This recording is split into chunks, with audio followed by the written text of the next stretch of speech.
시청자 여러분 안녕하십니까? 뉴스데일리 베스트 민앵커입니다. 오늘 아침 굉장히 큰 소식이 전해졌죠. 대장동 사건을 수사 중인 서울중앙지검이 화천대유 대주주 김만배 씨로부터 내가 대장동 개발 이익 가운데 천화동인 1호 몫인 428억 원을 정진상, 김용, 유동규 씨에게 나눠주겠다고 말한 게 맞는다는 취지의 진술을 확보한 것으로 전해졌습니다. 제 밖에도 김만배 씨가 정진상, 김용, 유동규에게 약속한 천화동인 1호 배당금을 지급할 방법을 구체적으로 모색한 사실을 인정했다는 내용도 정진상의 구속영장에 나와 있다고 하지요.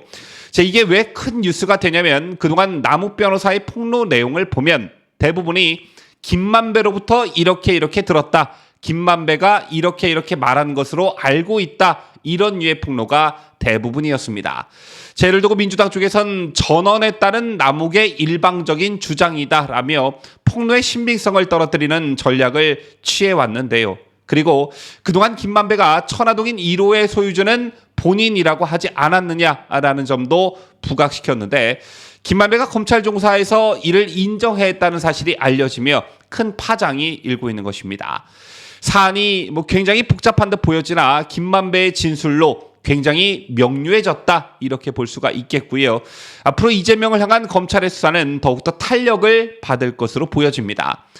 여러분 아시다시피 이재명은 대장동과 관련해 모든 것을 본인이 설계했다고 했죠. 그랬는데 그 설계가 결국 민간 사업자한테 막대한 이익을 몰아주게 됐고 그 이익의 상당 부분을 정진상, 김용, 유동규라는 자신의 측근들의 주머니로 들어가게 일종의 약속이 되어 있었습니다. 그리고 검찰은 이들 측근들과 이재명을 정치적 공동체로 묶어버렸지요.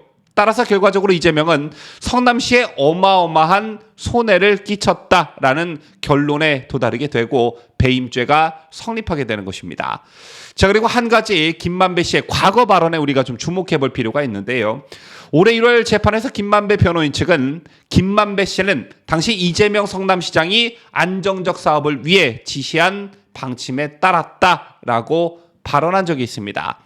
검찰은 김만배 씨를 기소하면서 김만배를 비롯한 투기 세력이 대장동 개발에서 나오는 추가 이익을 독점하기 위해 유동규 성남도시개발공사 기획본부장과 짜고 7개 독소조항을 요구해 관철시켰고 이로 인해 성남시가 651억 원 이상의 손해를 입었다고 했습니다. 이들이 받고 있는 배임 혐의의 핵심 내용인 7개 조항이 이재명 당시 성남시장의 지시와 방침에 따른 것이라는 그런 말이었는데요. 7개 조항의 핵심 내용은 성남도시개발공사가 초과 이익이 발생해도 이를 요구하지 않고 초과 이익을 두고 경쟁할 수 있는 건설사의 참여를 배제하며 화천대유와 같은 시행사가 택지 개발 외에 아파트 분양 사업에서도 이익을 가져갈 수 있도록 하는 것이 그 골자였습니다. 한마디로 소수의 특혜를 보장하기 위한 조항들이었지요. 당시 보도를 기억하고 계신 분들도 계실 테지만 당시 성남도공 개발본부 관계자들은 초과 이익을 배분할 수 있는 조항을 삽입해야 한다고 수차례 요구했으나 모두 거절당했습니다. 그리고 당시 성남도공 개발본부장이 극단적인 선택을 했는데 그게 바로 유한기 씨였죠. 결과적으로 김만배를 비롯한 투기 세력은 이 조항을 통해 택지 개발에서만 4,040억 원의 이익을 얻었고 이후 아파트 분양 사업에서도 4천억 원 이상의 추가 이익을 얻었습니다. 당시 김만배 씨 측 주장은 7개 조항이 당시 시장이던 이재명의 정책에 맞춘 것이기 때문에 나 자신에겐 잘못이 없다는 취지였지만 이 발언을 바꿔 말하면 이재명이 하라는 대로 한 것이기 때문에 위법하다면 책임자는 내가 아니라 이재명이라는 뜻과 다름이 없는 것입니다. 또 김만배는 구속 직전에도 자신이 받고 있는 대장동 의혹과 관련해 그분의 방침을 따랐을 뿐이라고 말한 바 있죠. 여기서 말하는 그분은 이재명을 가리킵니다. 그런데도 당시 문재인 정권 검찰은 이재명은 물론이고 당시 성남시 정책실장으로 대장동 사업 핵심 안건을 결재한 정진상 등 이재명의 측근을 조사하지 않았습니다. 이 말은 만에 하나 이재명이 지난 대선에서 당선이 됐다면 이 모든 게 묻힐 뻔한 아찔한 상황이 올 수도 있었다는 얘기가 되겠죠. 자, 그리고 오늘 남욱 변호사가 새로운 폭로를 이어갔습니다. 당시 현직 기자였던 김만배를 끌어들인 것은 이재명 당시 성남시장에게 로비하기 위해서였다라는 남욱 변호사의 폭로가 오늘 있었는데요. 이 역시 언론 인터뷰가 아니라 법정 증언이었습니다. 남 변호사는 김만배 씨가 직접 이재명 시장과 친분이 있다고 듣지는 못했고, 이 시장과 친분이 있는 다른 유력 정치인들과 친분이 있어서 그분들을 통해 이 시장을 설득하는 역할을 부탁드리기 위해서 김만배에게 부탁한 것이라고 말했는데, 여기서 말하는 유력 정치인들은 이광재 전 의원, 김태년 의원, 이화영 전 의원이라고 했습니다. 그러면서 남욱 변호사는 김만배 씨가 2011년부터 2012년까지 이 세 분을 통해 이재명 시장을 직접 설득하겠다고 말했다, 이렇게 증언했습니다.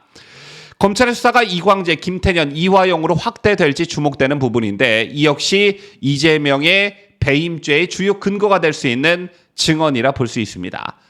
자, 그런가 하면 오늘 윤석열 대통령이 여당 지도부와 함께 만찬 회동을 갔는데요. 대통령실에 따르면 윤 대통령은 오늘 정진석 비대위원장과 주호영 원내대표, 김석기 사무총장, 그리고 비대위원 등 여당 지도부를 만찬에 초청했습니다. 이 자리에서 윤 대통령은 최근 동남아시아 순방을 포함해 정상외교 성과를 공유할 예정이고, 특히 오늘 만찬은 사실상 윤 대통령과 현 국민의힘 비대위와의 상견례 성격이 짙습니다.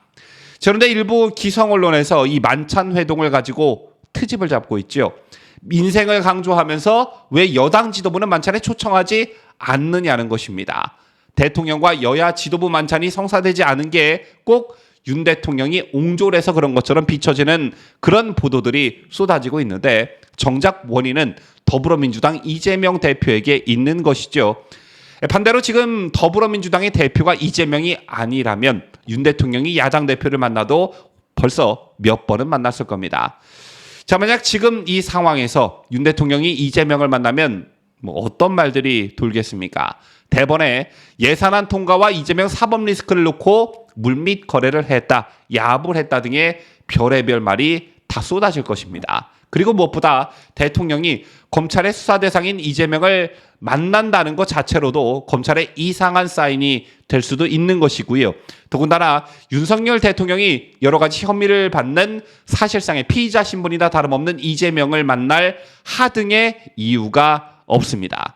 따라서 대통령이 제1야당 대표를 안 만난다, 옹졸하다, 이런 말을 하기 전에 이재명을 먼저 사퇴시키고 새로운 전당대회를 열어 새로운 당대표를 뽑기 바랍니다. 그게 대통령에 대한 예의이고 국민에 대한 도리가 아니겠습니까? 지금까지 저는 자유대한민국을 수호하는 뉴스데일리 베스트 민앵커였습니다.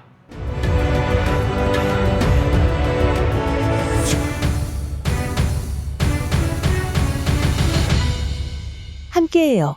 뉴스 데일리 베스트.